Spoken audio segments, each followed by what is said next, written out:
My name is James, and I used to work at a small Pizza Hut in Milwaukee, a quiet neighborhood most of the time.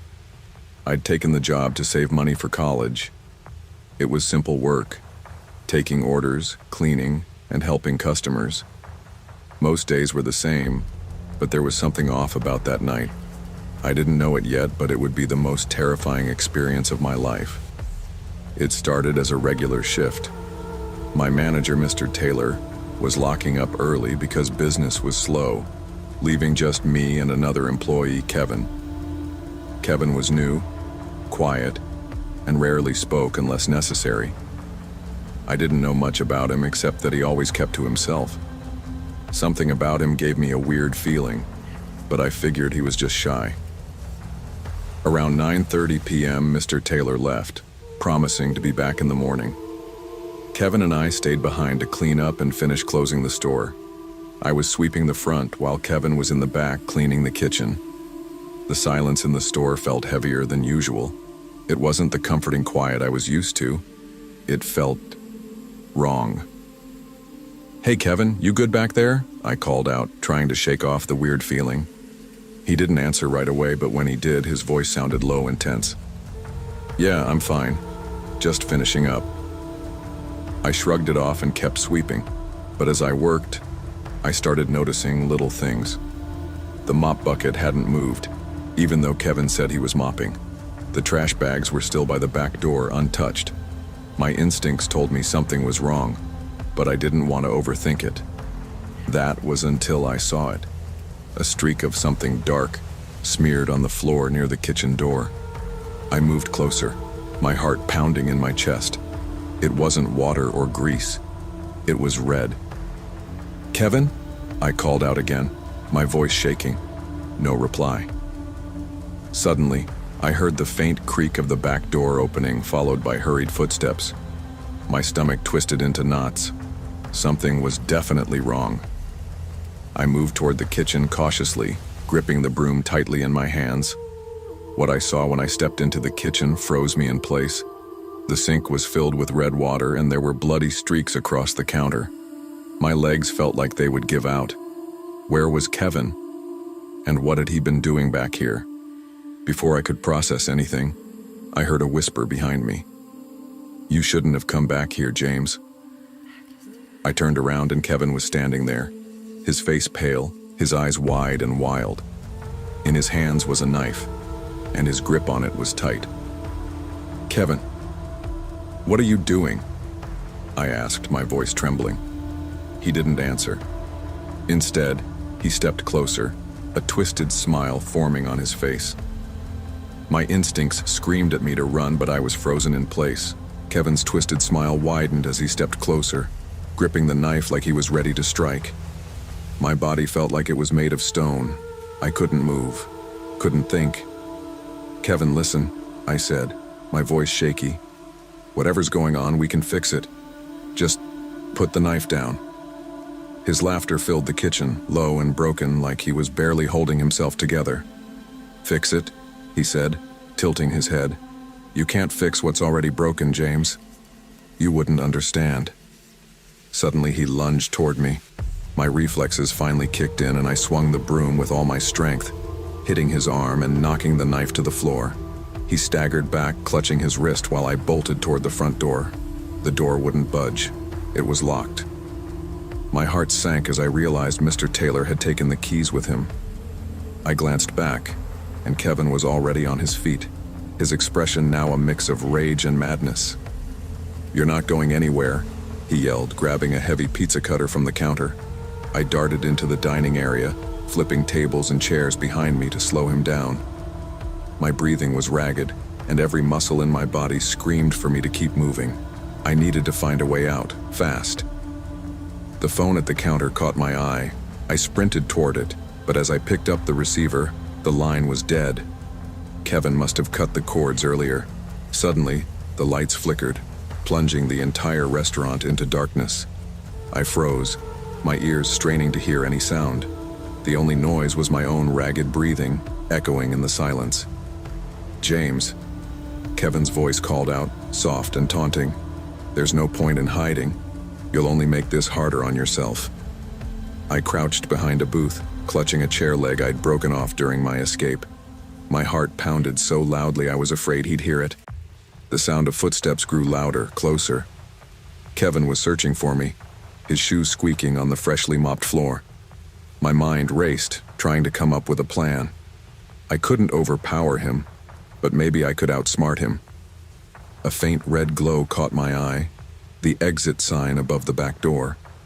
If I could make it there without him noticing, I might have a chance. I waited until his footsteps moved further away, then crawled on my hands and knees toward the kitchen. I was almost there when something cold and wet touched my hand. I looked down and saw a pool of blood spreading across the floor. My stomach turned, and I had to fight the urge to scream. Whose blood was this? Before I could react, a shadow loomed over me. "Found you," Kevin whispered, his voice sending chills down my spine. I swung the chair leg blindly, hitting him in the chest. He stumbled back, giving me just enough time to scramble to my feet and sprint toward the exit. I threw myself at the door, slamming into it with all my weight. It burst open, and I tumbled into the alley behind the store. But as I looked up, gasping for air, I realized the nightmare was far from over. The alley was dimly lit, the faint glow of a flickering street lamp barely cutting through the thick fog. The cold air bit at my skin as I stumbled over trash bags and broken crates, desperate to put distance between myself and Kevin. But the back door slammed shut behind me, and I heard his footsteps echoing in the alley. He was coming, and he wasn't far. "James!" Kevin shouted, his voice bouncing off the brick walls. "You can't run forever." I scanned the alley, searching for an escape. To my left was a tall chain-link fence too high to climb without help. To my right, the alley stretched into darkness, leading who knows where. I had no choice. I bolted to the right, my sneakers splashing through puddles as I ran. The sound of Kevin's pursuit grew louder. He was fast, too fast. My chest burned, and my legs felt like they could give out at any moment, but I couldn't stop. Not now. I turned a corner and skidded to a halt. A dead end. The walls on either side of me seemed to close in, their jagged edges covered in graffiti that looked like strange symbols under the faint light. My mind raced. There had to be another way out. I spotted an old, rusted dumpster against the wall. If I could climb it, maybe I could pull myself onto the ledge above. Without thinking, I grabbed the edge of the dumpster and hauled myself up, my arms shaking from the effort. As I reached for the ledge, Kevin's voice rang out behind me.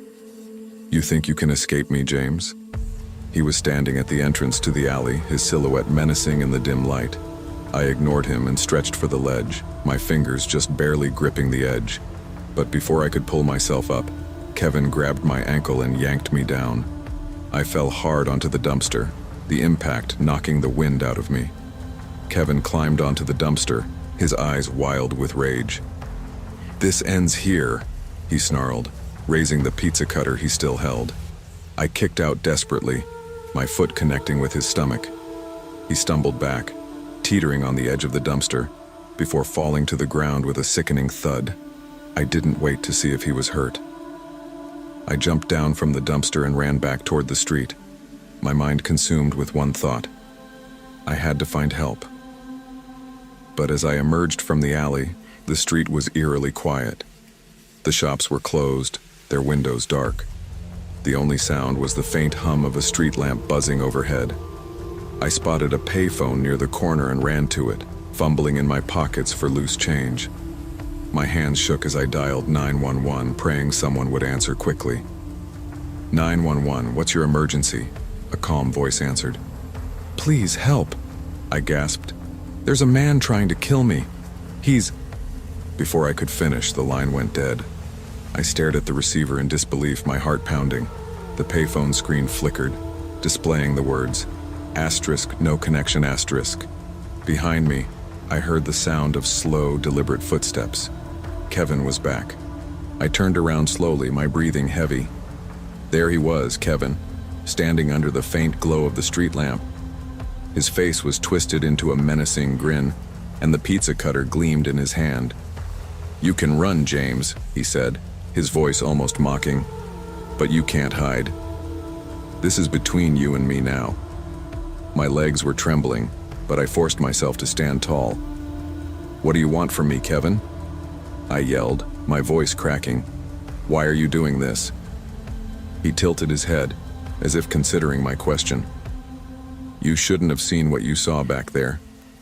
Now, you leave me no choice."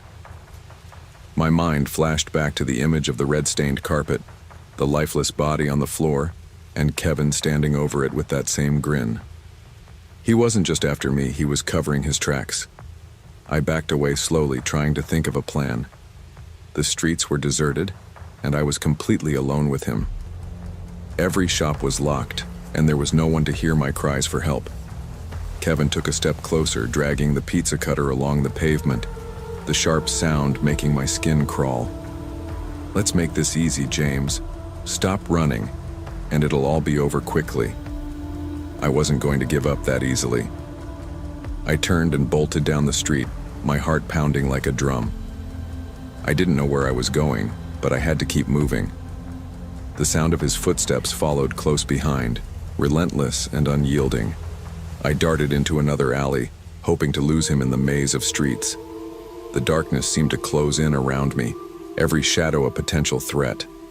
My lungs burned, and my legs felt like they would give out at any moment, but I couldn't stop. Suddenly, I tripped over something and fell hard onto the ground. Pain shot through my hands and knees as I scrambled to my feet, looking back to see what had caused me to fall. It was a torn shoe. No, a foot. I froze in horror as I realized I had tripped over a body. It was a young man, his face pale and lifeless. His eyes were wide open, staring blankly at the sky.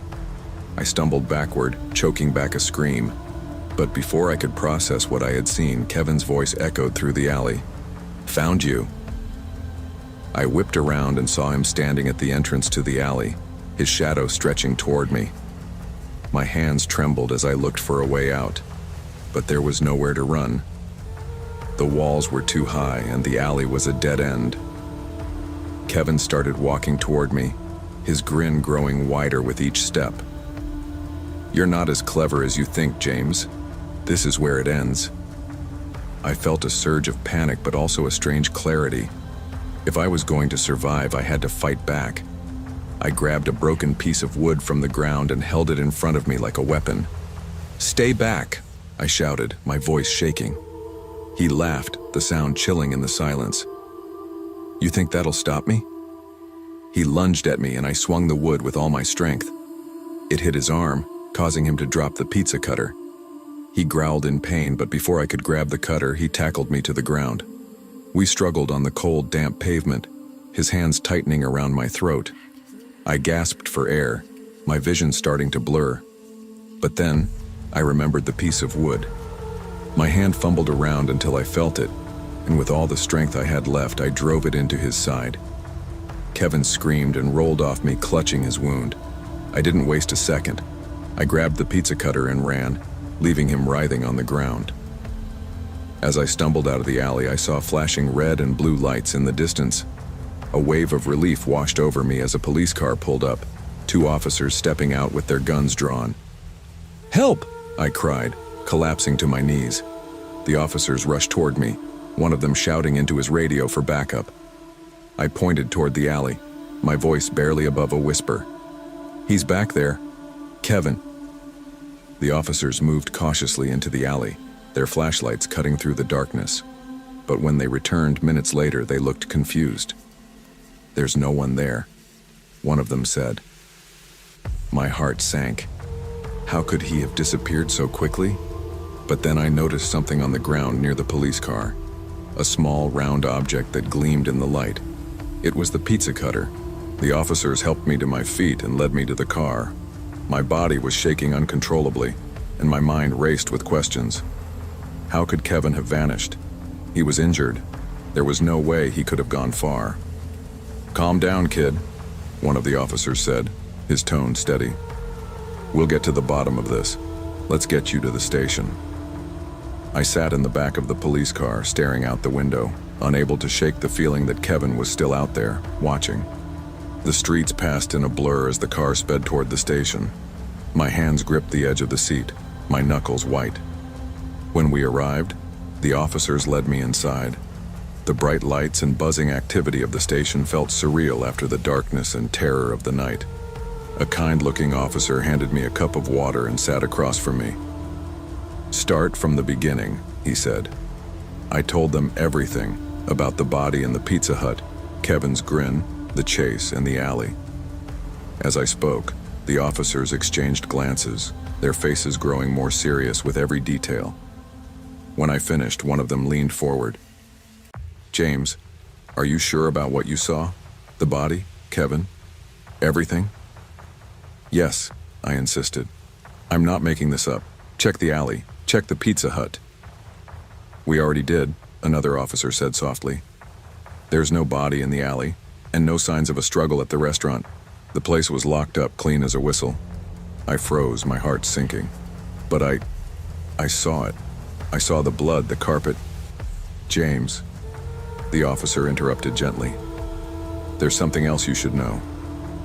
He slid a file across the table. "We looked up Kevin. He died 3 years ago. Murder-suicide. He killed his coworker and then himself in the Pizza Hut you were at tonight." The room seemed to spin around me. "No, that's not possible. I saw him. He was alive." The officer's expression didn't change. "The man you described fits Kevin perfectly, but what you're saying, it just doesn't add up." I shook my head, my mind racing. If Kevin was dead, who or what had been chasing me? Just then, a loud crash echoed through the station. The officers jumped to their feet, hands on their weapons. The sound had come from the evidence room. "Stay here," one of them ordered before they rushed out. I was left alone in the dimly lit room, my heart pounding. The silence was deafening, broken only by the faint hum of the overhead lights. And then, I heard it. A faint, scraping sound. I turned slowly, my blood running cold. There, just outside the interrogation room window, was Kevin. His face was pale and twisted, his grin wider than ever. He held up the pizza cutter, tapping it against the glass. I screamed, backing away, but when the officers burst back into the room, Kevin was gone. They looked at me, confused and alarmed. "What's wrong? What happened?" "He was here," I shouted. "Kevin, he was right there." The officers exchanged uneasy glances, but before they could respond, a chilling message crackled over the station's radio. "We've got reports of a man with a pizza cutter spotted near Main Street. Witnesses say he's grinning." The officers froze. I felt the blood drain from my face. Kevin was still out there. Even now, as I sit here recounting this story, I can't help but glance over my shoulder. I know he's watching, waiting for the right moment to finish what he started. If you ever find yourself in an empty restaurant late at night and you hear the faint scrape of metal on tile, run. Because Kevin never forgets.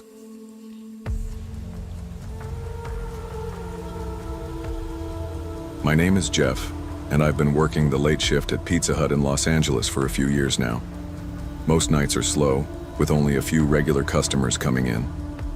It's always the same crowd, drivers grabbing takeout, college kids looking for cheap food, and the occasional family stopping by for dinner. It was a quiet Wednesday night, and I was alone in the restaurant.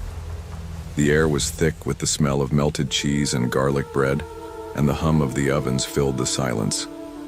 I leaned against the counter, scrolling through my phone, waiting for the next order. That's when the front door creaked open. I looked up and saw a man step inside. He was tall and thin, with hollow cheeks and sunken eyes. His clothes were worn and dirty, and he looked like he hadn't slept in days. Something about him felt off, but I couldn't put my finger on it. "Welcome to Pizza Hut," I said, trying to sound cheerful. "What can I get for you?" The man didn't answer right away. He just stood there staring at me with a blank expression. Finally, he said in a low voice, "I need a table. I'll start with a large pepperoni pizza." I nodded and grabbed a menu, showing him to a corner booth. As he sat down, he placed a small black briefcase on the table. The way he handled it, like it was something precious, caught my attention. "What's in the briefcase?" I asked. trying to make small talk. He looked up at me with a faint smile. Just something I've been saving for a special occasion. Something about his tone sent a shiver down my spine. I brought the man his pizza, and he wasted no time digging in. His movements were quick and jerky, like he hadn't eaten in days. Within minutes, the large pepperoni pizza was gone. "Another one," he said, wiping his mouth with the back of his hand. I hesitated. "That was the largest pizza we have. Are you sure you want another one?" He nodded, his dark eyes locking onto mine. "I'm hungrier than you can imagine." As I walked back to the kitchen, I couldn't shake the feeling that something was wrong. The way he devoured that pizza, it wasn't normal. It was almost animalistic. When I returned with his second pizza, I noticed something strange. The man had opened his briefcase, and inside were small glass jars filled with a dark, reddish liquid. He pulled one out and poured it over the pizza like it was hot sauce. The smell hit me immediately, metallic and sour, like rust and vinegar. "What is that?" I asked, my stomach turning. "Special sauce," he said with a grin, taking a big bite. "It makes everything taste better." I backed away slowly, my mind racing. I didn't know what was in those jars, but I was sure it wasn't anything normal. As the night wore on, the man kept ordering more food, each time pouring his strange sauce over it. The restaurant was empty except for him, and I felt trapped. Every time I walked by his table, he would smile at me, a smile that didn't reach his eyes. Just as I was about to take his next order, the phone rang. I grabbed it, grateful for the distraction. "Pizza Hut, this is Jeff speaking." "Jeff, this is Detective Harris from the LAPD, a gruff voice said. "I'm calling about a man who might be in your restaurant right now. Tall, thin, carrying a black briefcase." I froze, my eyes darting to the corner booth. "Yeah, he's here. Why? What's going on?" "He's dangerous," Harris said. "We believe he's connected to several murders in the area. Whatever you do, don't confront him. Stay calm, and we'll be there in 10 minutes." I hung up, my hands shaking. Murder? My stomach churned as I looked back at the man. He was still eating, his fingers covered in grease and that strange red liquid. I decided to keep my distance, pretending to clean the counters while watching him out of the corner of my eye. But then he did something that made my blood run cold. He opened his briefcase wider, revealing what looked like blood-stained photographs. I couldn't make out the details, but I saw faces of people who looked terrified. My heart raced as I realized they might be his victims. "Is there a problem, Jeff?" the man said, his voice cutting through the silence. I shook my head quickly. "No, sir, just cleaning up." He stared at me for a moment before closing the briefcase and leaning back in his seat. "You remind me of my daughter," he said suddenly. I blinked. "Your daughter?" "She died a few years ago. Hit and run." His voice was calm, but there was a hint of something dark underneath. "Ever since then, I've been looking for replacements." Before I could respond, the man stood up and walked toward me. My instinct was to back away, but I forced myself to stay still. "I want to show you something," he said, setting the briefcase on the counter. "Don't be afraid." He opened it, and I saw the jars up close. They weren't filled with sauce. They were filled with blood. My stomach turned as he pulled out one jar and unscrewed the lid. "Drink it," he said, pushing it toward me. I shook my head, my voice trembling. "Number, I can't." His calm demeanor shattered. "Drink it!" he shouted, slamming his fist on the counter. I grabbed a pizza cutter from the counter and held it up defensively. "Stay back!" He lunged at me, and I swung the cutter, slicing his arm. He screamed in pain but didn't stop. Just as he grabbed me, the door burst open and Detective Harris and 2 officers stormed in. "Drop the weapon!" Harris shouted, aiming his gun at the man. The man let go of me and turned to face the police, his face twisted in rage. "You'll never understand," he screamed. "I'm doing this for her." The officers tackled him to the ground and Harris cuffed him. As they dragged him out, he looked at me one last time. She would have loved you, he whispered. The restaurant was a mess and I was shaken to my core. Detective Harris stayed behind to ask me questions, explaining that the man had been on their radar for months. He had been abducting people, using their blood for some twisted ritual he believed would bring his daughter back. Is it over? I asked. Harris nodded. For now, but if you notice anything strange, call us immediately. I nodded, though I wasn't sure I'd ever feel safe again. That night, as I locked up the restaurant, I couldn't shake the feeling that the man's words would haunt me forever. She would have loved you.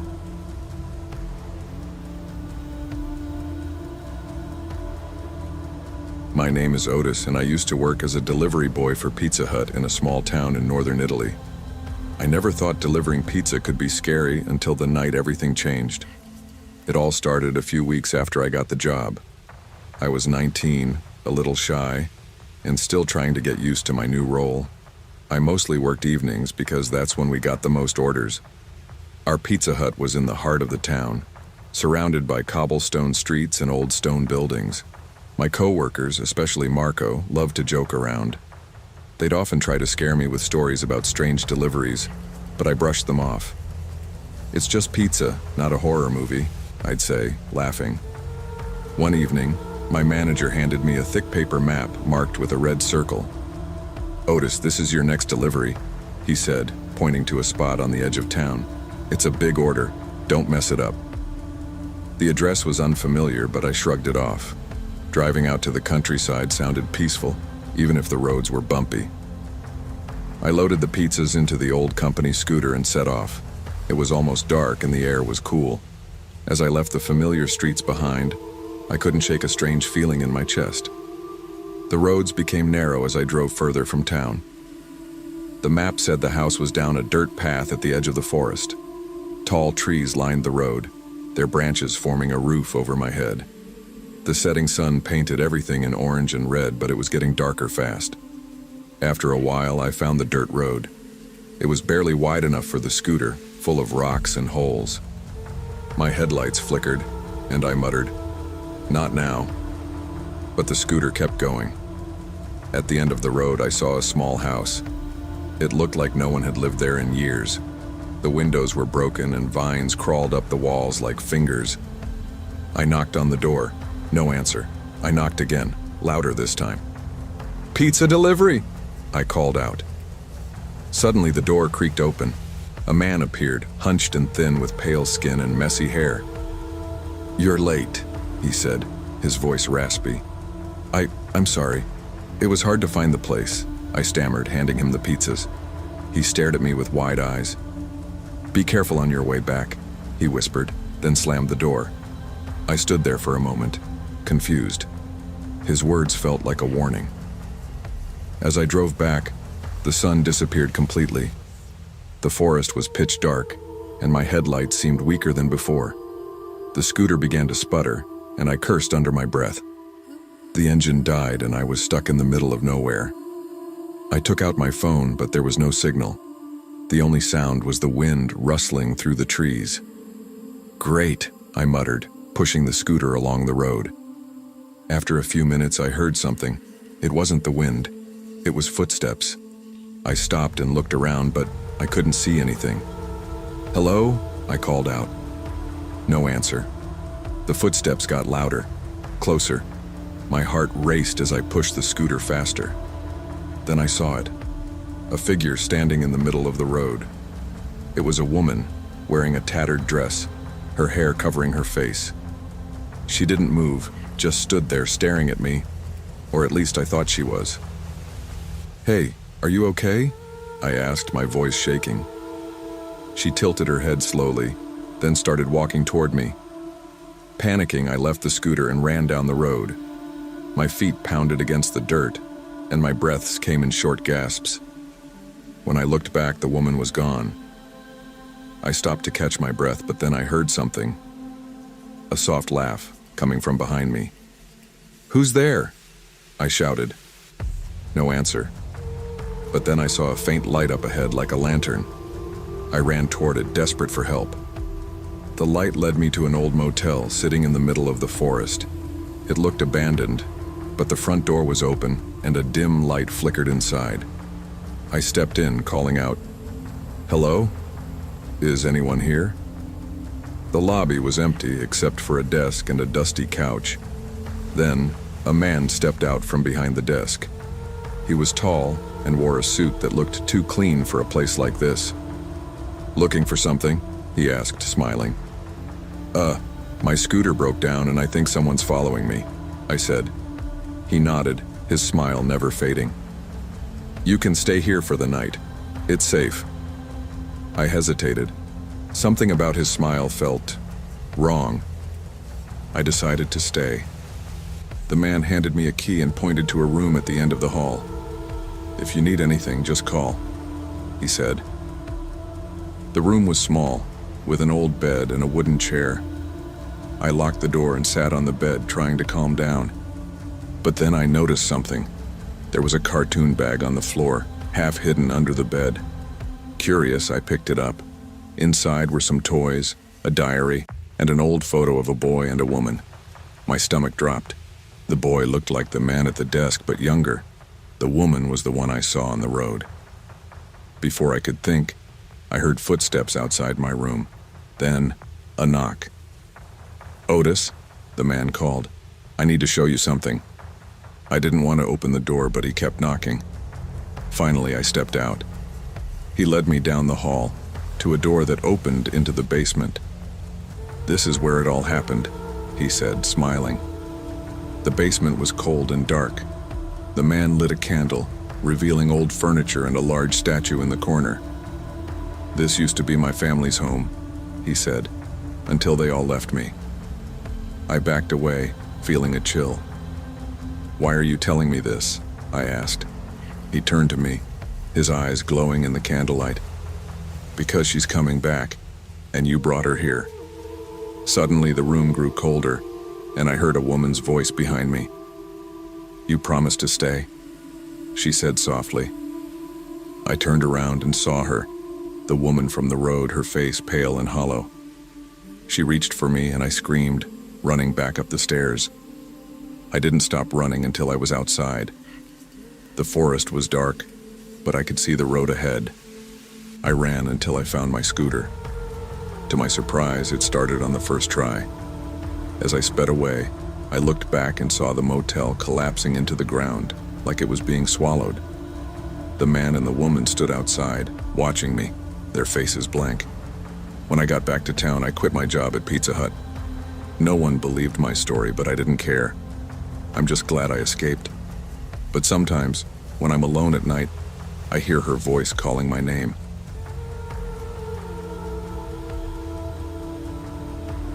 Hi, I'm Leo, and I work at Old Pine Pizza Hut. I've been delivering pizzas there for a few months now. It's just a small, quiet place on the edge of town, away from the bustling city center. The building is old, maybe older than I am, but it's cozy in a weird sort of way. Some nights it's dead quiet, and other nights it's a bit off. But tonight something feels different. The night shift started like any other. The clock on the wall ticked on, and the familiar buzz of the phone sounded every few minutes, ringing in the orders. My manager, Carl, was in the back room sorting out deliveries, and I was stuck working the counter. It was just another slow evening, until the last order came in. It wasn't the order that surprised me, but the address. It was an unfamiliar place. There was no street named on the map, only a set of strange directions. Turn left at the old church, go past the abandoned house, and look for the red light at the end of the road. I stared at the paper with the address written in smudged handwriting. Something told me I wasn't going to like this one. I grabbed the pizza and hopped on my scooter, setting off into the night. The town was quiet, with no street lights and barely a soul in sight. The usual roads felt unfamiliar as I followed the directions. After passing the old church with its broken windows, I found myself at the entrance of an overgrown driveway. The house at the end looked more like a ruin than a home. The windows were boarded up, the paint peeling off the door, and weeds grew in every corner. I couldn't shake the feeling that someone was watching me, even though there was no sign of life. The red light, if you could even call it that, flickered faintly on the porch. It was a strange, dim glow that didn't seem to come from any light source. As I approached the house, the hairs on the back of my neck stood up. The air felt heavy, thick with something I couldn't quite explain. I knocked on the door, but no one answered.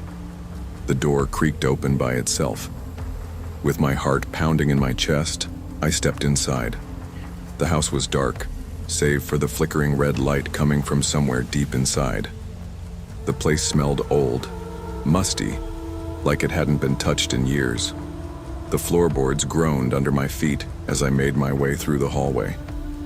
A voice, soft and distant, echoed from upstairs. "You're here," it whispered. I froze. Was that the customer? I looked around, but there was no one in sight. I walked toward the staircase, the creaking of the steps sounding louder in the silence. As I reached the top, the voice came again. "Don't go any further." But something pushed me. I had to know what was up there. As I reached the final step, I saw it. A figure standing in the hallway, their back turned to me. I called out, "I've got your pizza." The figure turned around slowly, revealing a pale, gaunt face with hollow eyes that seemed to stare right through me. Their mouth opened, but no sound came out. I dropped the pizza and ran. I rushed back downstairs only to find the front door had closed behind me. I tugged at the handle, but it wouldn't budge. Panic started creeping up on me. I glanced around, searching for another way out. The house felt different now, almost alive. The walls seemed to move, and the floors seemed to shift beneath my feet. The red light flickered more violently, casting strange shadows on the walls. I looked toward the back of the house and saw a door that hadn't been there before, a rusty iron door that led into what looked like a basement. Something told me I shouldn't go down there, but at the same time I knew it was the only way to escape. I took a deep breath and pushed open the basement door. The stairs creaked as I descended into the darkness. At the bottom of the stairs, I found a large, dimly lit room. The air was cold, and the walls were lined with old, dusty shelves filled with strange objects, books, boxes, and even old furniture covered in sheets. At the far corner of the room, there was an old wooden chest, half hidden by shadows. I felt drawn to it, my feet moving of their own accord. As I opened the chest, I found old photographs, faded pictures of families and children, some of whom looked very familiar. Among the photos was a picture of the house itself, but it was much newer, standing proud and bright. Something caught my eye in the corner, a figure standing behind one of the people in the picture. It was the same person I had seen upstairs, the one with the hollow eyes. I felt a chill run down my spine. As I stared at the picture, the house seemed to grow colder and I could hear the whispers again, closer now, surrounding me. The voice came from every direction. "You shouldn't have come," it whispered. "You shouldn't have found us." I turned around to find the figure standing right behind me, closer now, its hollow eyes staring directly at me. The room seemed to pulse, as if the house itself was alive, feeding off my fear. Then, the figure spoke, its voice rasping. "We were once like you. We were lost, just like you." The room began to spin, and the walls seemed to close in on me. The figure reached out, its cold hand touching my shoulder. The moment it did, I felt myself slipping into darkness. I woke up outside the house, the morning sun shining down on me. I was lying in the overgrown grass, the pizza box still in my hand, though it had somehow remained perfectly intact. The house was gone, replaced by nothing but empty land. I stood up, my heart still racing, and looked around. There was no sign of the figure, no sign of the strange house. It was as if it had never been there at all. But I knew what I saw. I knew that the house had been real, and whatever I encountered there was still out there, waiting for the next person to make the same mistake I did. I never returned to that part of town, and I never went on another late-night delivery again. But sometimes, when I close my eyes, I still hear the whispers calling my name. and I know that some doors are meant to stay closed forever.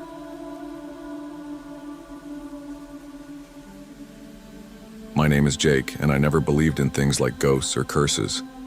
But that all changed one night after I started working as a night shift delivery driver at a pizza place in the small town of Ashbrook.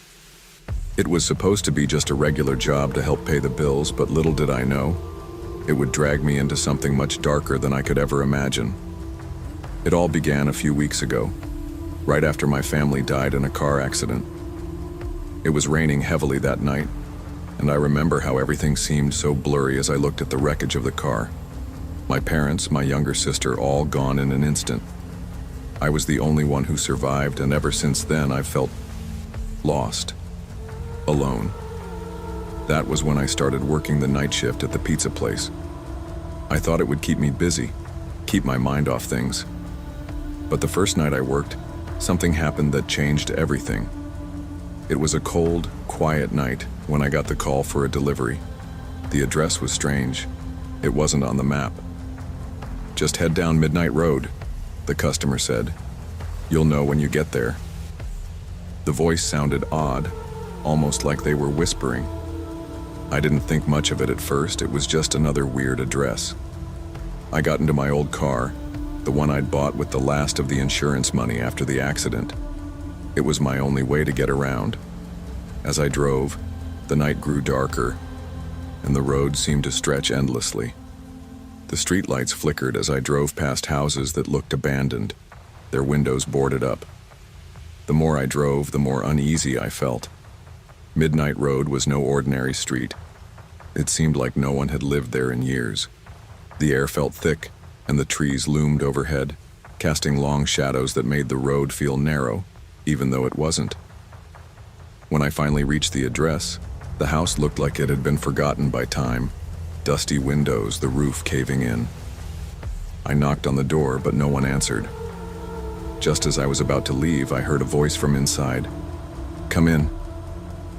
I hesitated, my heart racing. I shouldn't have gone in, but something pulled me toward the door. As I stepped inside, the temperature dropped. It was like walking into a freezer. The house was dark, and the only sound I could hear was my own breathing, heavy and shaky. The air smelled like rot, like something had been left to decay for years. I called out, "Hello? I have your pizza." No response. I moved cautiously into the hallway, the floor creaking under my feet. As I walked further, I saw a flickering light coming from the living room.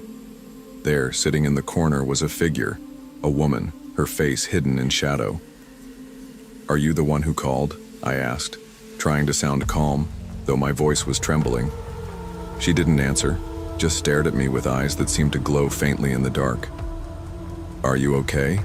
I asked again, but she remained silent. Suddenly, she stood up, and the moment she moved, I felt a cold breeze wash over me. My skin crawled as I looked around and saw that the door I had entered through was gone, vanished into thin air. Panic surged through me as I turned to leave, only to find the door was no longer there. The house felt like it was shifting, the walls closing in. My breathing became shallow as I rushed through the rooms, trying every door and window, but they wouldn't open. The woman moved closer, her steps slow, deliberate. "You shouldn't have come," she whispered. I could feel the weight of her words as if they were a curse hanging in the air. My mind raced. Was she the one who had called for the pizza? Who was she? And why couldn't I leave? Suddenly, everything went dark. My world tilted and I collapsed onto the floor. When I woke up, I was lying in the same spot on the cold wooden floor, but the house was different. It was no longer old and decayed. It looked as if it had been recently lived in, with furniture and lights on. I stood up and walked into the kitchen where I found an old newspaper on the counter.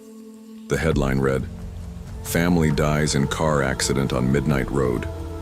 My heart skipped a beat as I saw a picture of my family, smiling, happy, and alive.